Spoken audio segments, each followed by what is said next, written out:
రాజా గారు. అధ్యక్ష, మా తుని నియోజకవర్గంలో పూర్తిగా అరాచకం తాండవిస్తుంది అధ్యక్ష.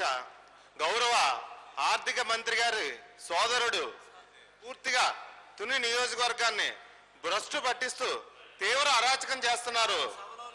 ఆయన్ని కంట్రోల్ చేయని ఆర్థిక మంత్రి గారు ఈ సభకు వచ్చి ఏ రకమైన మెసేజ్ ప్రజలకి ఇక్కడ నాయకులకి ఇస్తున్నారో మీరు ఒకసారి గమనించాలి అధ్యక్ష. అధ్యక్ష, మన తునిలో విపరీతమైన ప్రభుత్వానికి విపరీతమైన ఆదాయం తీసుకొచ్చే, వేలాది కోట్ల ఆదాయం తీసుకొచ్చే హ్యాచరీస్ మీద దాడి చేయడం జరిగింది అధ్యక్ష.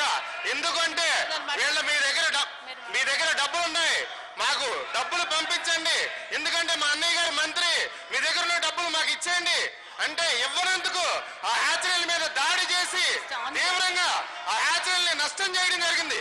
మీరు ఎవరుకుంటాయా? మీరు కానీ వచ్చి తుని ప్రజలు కాపాడతారండి, కానీ కాపాడతారా?